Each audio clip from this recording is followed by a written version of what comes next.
वंदना सिंह के चैनल में एक बार फिर से स्वागत है दोस्तों आप लोगों का। और आज नवरात्रि का पहला दिन है और ये मैं एक कथा नवरात्रि का सुनाने जा रही हूँ, तो आप लोग ध्यान से सुनिए दोस्तों। ये व्रत कथा बहुत ही पावन है, बहुत ही सुंदर है माता जी का। तो चलिए सुनते हैं। बृहस्पति जी बोले, हे ब्रह्मा, आप अत्यंत बुद्धिमान और सर्वशास्त्र चारों वेदों को जानने वालों में श्रेष्ठ हो। हे प्रभु, कृपा कर मेरा वचन सुनो। चैत्र और आश्विन के शुक्ल पक्ष में नवरात्र का व्रत और उत्सव क्यों किया जाता है? हे भगवान, इस व्रत का फल क्या है? किस प्रकार करना उचित है? और पहले इस व्रत को किसने किया, सो विस्तार से कहो। बृहस्पति जी का ऐसा प्रश्न सुनकर ब्रह्मा जी कहने लगे कि हे बृहस्पति, प्राणियों के हित करने की इच्छा से तुमने बहुत अच्छा प्रश्न किया। जो मनुष्य मनोरथ पूर्ण कराने वाली दुर्गा, महादेव, सूर्य और नारायण का ध्यान करते हैं, वे मनुष्य धन्य हैं। यह नवरात्र व्रत संपूर्ण कामनाओं को पूर्ण करने वाला है। इसके करने से पुत्र चाहने वाले को पुत्र, धन चाहने वाले को धन, विद्या चाहने वाले को विद्या और सुख चाहने वाले को सुख मिल सकता है। बांधिया और काक बांधिया के इस व्रत को करने से पुत्र हो जाता है। समस्त पापों को दूर करने वाले इस व्रत के करने से ऐसा कौन सा मनोरथ है जो सिद्ध नहीं हो सकता? यदि व्रत को करने वाला मनुष्य 9 दिन तक सारे दिन का उपवास न कर सके तो एक समय भोजन करे और उस दिन बांधवों सहित नवरात्रि की कथा का श्रवण करे।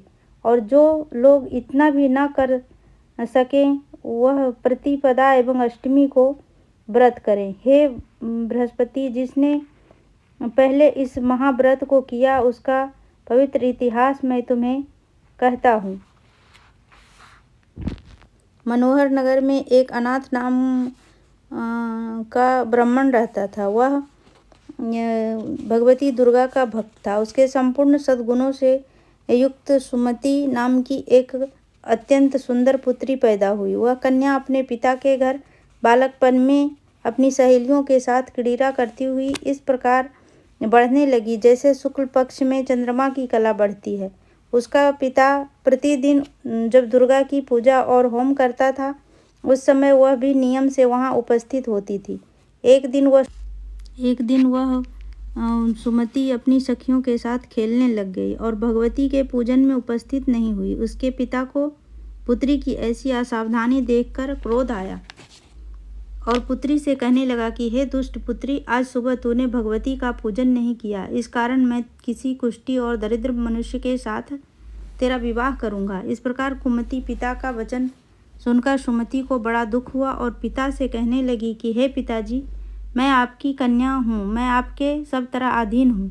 जैसी आपकी इच्छा हो वैसा करो। कुष्ठी अथवा अन्य किसी के साथ जैसी तुम्हारी इच्छा हो मेरा विवाह कर सकते हो, परंतु होगा वही जो मेरे भाग्य में लिखा है। मेरा तो इस पर पूर्ण विश्वास है। मनुष्य ना जाने कितने मनोरथों का चिंतन करता है, पर होता वही है जो भाग्य में विधाता ने लिखा है। जो जैसा कार्य करता है उसको फल भी उसी कर्म के अनुसार ही मिलता है, क्योंकि कर्म करना मनुष्य का अधिकार है और फल देव के अधीन। जैसे अग्नि में पड़े हुए तृणादि आपको अधिक प्रदीप्त कर लेते हैं, उसी तरह आपकी कन्या के ऐसे निर्भयता से कहे हुए वचन सुनकर उस ब्राह्मण को अधिक क्रोध आया। तब उसने अपनी कन्या का एक कुष्ठी के साथ विवाह कर दिया और अत्यंत क्रुद्ध होकर पुत्री से कहने लगा कि जाओ, जल्दी जाओ, अपने कर्म का फल भोगो। देखो केवल भाग्य के भरोसे पर रहकर क्या करती हो। इस प्रकार से कहे पिता के कुटुक वचनों को सुनकर सुमति मन में विचार करने लगी कि अहो मेरा बड़ा दुर्भाग्य, जिससे मुझे ऐसा पति मिला। इस तरह अपने दुख का विचार करती हुई वह सुमति अपने पति के साथ वन में चली गई और भयावने कुशायुक्त उस स्थान पर उन्होंने वह रात बड़े कष्ट से व्यतीत की। उस गरीब बालिका की ऐसी दशा देखकर भगवती पूर्ण पुण्य के प्रभाव से प्रकट होकर सुमति से कहने लगी कि हे पुत्री, मैं तुझ पर प्रसन्न हूँ, तुम चाहो तो वर मांग सकती हो। मैं प्रसन्न होने पर मनवांछित फल देने वाली हूँ। इस प्रकार भगवती दुर्गा का वचन सुनकर सुमति कहने लगी कि आप कौन हैं जो मुझ पर प्रसन्न हुई हो? यह सब मेरे लिए कहो और अपनी कृपा दृष्टि से मुझ दीन दासी को कृतार्थ करो। उसका वचन सुनकर देवी कहने लगी कि मैं आदि शक्ति हूँ और मैं ही ब्रह्म विद्या सरस्वती हूँ। मैं प्रसन्न होने पर प्राणियों का दुख दूर कर उनको सुख प्रदान करती हूँ। हे ब्राह्मण कन्या, मैं तुझ पर तेरे पूर्व जन्म के पुण्य के प्रभाव से प्रसन्न हूँ। तुम्हारे पूर्व जन्म का वृतांत सुनाती हूँ। हे पुत्री, पूर्व जन्म में निषाद भील की स्त्री थी और पतिव्रता थी। एक दिन तेरे पति निषाद ने चोरी की। चोरी करने के कारण तुम दोनों को सिपाहियों ने पकड़ लिया और ले जाकर जेलखाने में कैद कर दिया। उन लोगों ने तेरे को और तेरे पति को भोजन भी नहीं दिया। इस प्रकार नवरात्र के दिनों में तुमने जो कुछ न खाया और न तो जल ही पिया, इसलिए 9 दिन तक नवरात्र का व्रत हो गया। उन दिनों में जो व्रत हुआ, उस व्रत के पुण्य के प्रभाव से प्रसन्न होकर इस जन्म में मैं तुम्हें मनोवांछित वस्तु दे रही हूँ। तुम्हारी जो इच्छा हो सो मांगो। इस प्रकार दुर्गा के कहे हुए वचन सुनकर सुमति बोली कि अगर आप मुझ पर प्रसन्न हैं तो हे दुर्गा, मैं आपको प्रणाम करती हूँ। कृपा कर मेरे पति की कोढ़ को दूर करो। देवी कहने लगी कि उन दिनों में तुमने जो व्रत किया था, उस व्रत के एक दिन का पुण्य तुम्हारे पति का कोढ़ दूर होने के लिए अर्पण करो। मेरे प्रभाव से तेरा पति कोढ़ रहित और सोने से शरीर वाला हो जाएगा।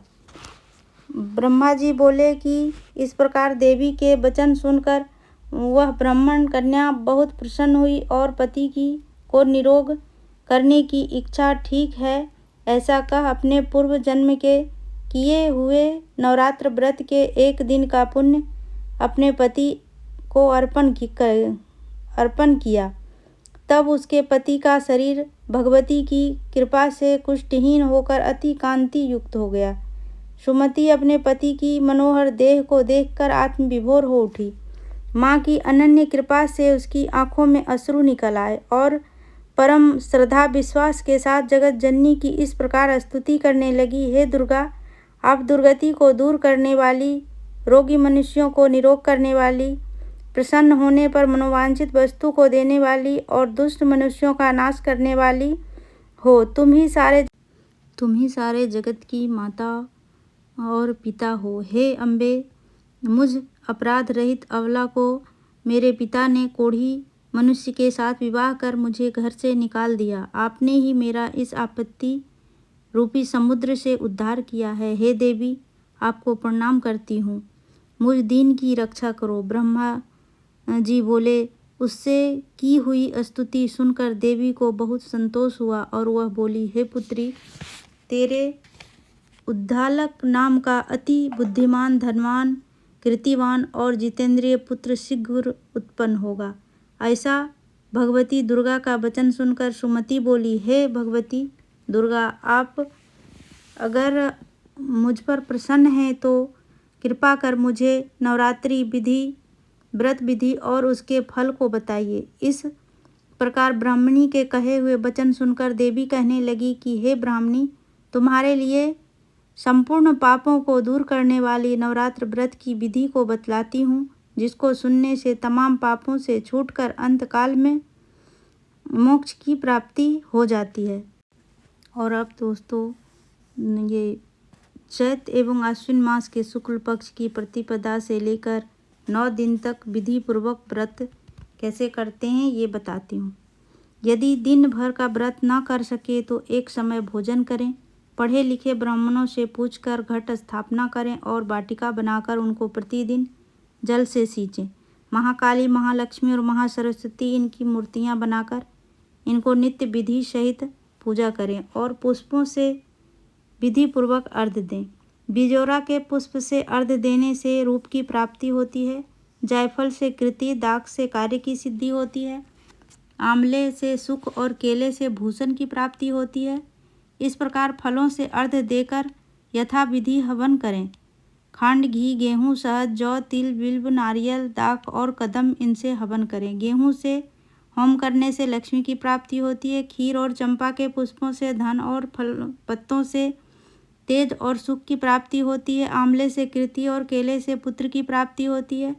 कमल से राज सम्मान और दाखों से सुख और संपत्ति होती है। खांड, घी, नारियल, शहद, जौ और तिल इनसे तथा फलों से होम करने से मनवांछित वस्तु की प्राप्ति होती है। यह व्रत करने वाला मनुष्य इस विधान से होम कर आचार्य को नम्रता के साथ दक्षिणा देकर विदा करें। इस महाव्रत को पहले बताई हुई विधि के अनुसार जो कोई करता रहे उसके सब मनोरथ सिद्ध हो जाते हैं। इसमें तनिक भी संशय नहीं है। इन 9 दिनों में जो कुछ दान दिया जाता है उसका करोड़ों गुना फल मिलता है। इस नवरात्र के व्रत में अश्वमेध यज्ञ का फल मिलता है। और तब माता दुर्गा ने कहा कि हे पुत्री, इस संपूर्ण कामनाओं को पूर्ण करने वाले उत्तम व्रत को तीर्थ, मंदिर अथवा घर में ही विधि के अनुसार करें। विधि बताकर देवी अंतर्ध्यान हो गई। जो मनुष्य या स्त्री इस व्रत को भक्तिपूर्वक करते हैं वही इस लोक में सुख पाकर अंत में दुर्लभ मोक्ष को प्राप्त करते हैं। तो दोस्तों, ये कहानी यहीं तक था। और दोस्तों, आप लोग भी सुने ये कथा रोज़, हर एक दिन, रोज़ नवरात्रि के समय। तो और ये इनसे माता जी से क्षमा याचना करें कि हे माता जी, अगर हमसे कोई भी भूल त्रुटि जो भी कुछ हो गया हो इसके लिए मुझे क्षमा करें। तो क्षमा याचना के लिए ये मंत्र बोलें। मंत्र तंत्र पूजा विधि। कछु न जानहु मात, स्तुति बिलपन विनय न, चरितहु न अवदात। अम्बे तेरे पद पद सबको शरण स्थान, यही जानी आयो शरण याही में सब मान। सिर झुकाए चरणन प्रियो, सादर करूं प्रणाम। त्राहि त्राहि आरथरनी, पूरो सब मम काम। वात्सल्य क्षमा कर, दोष भूल मत देख। क्षमा शीतला में सदा प्रथम तुम्हारी रेख। सब प्रकार कल्याण कर, अशुभ रहे सब दूर। वांछित सिद्धि प्रदान कर, रखी दया भरपूर। हे माता रानी, आप दया बनाए रखो हम सब पर। और ये कामना करें दोस्तों। और मेरा वीडियो पसंद आए तो लाइक करें, अपने फैमिली फ्रेंड में शेयर करें, और नए हैं तो सब्सक्राइब करें। तो चलिए दोस्तों, अगले वीडियो के साथ फिर मिलते हैं। तब तक के लिए बाय बाय, टेक केयर। और दोस्तों, मेरा वीडियो ज़रूर देखिए। अच्छा लगे तो कमेंट में बताइए कि वीडियो कैसा लगा। चलिए, धन्यवाद दोस्तों। प्रेम से बोलो जय माता दी।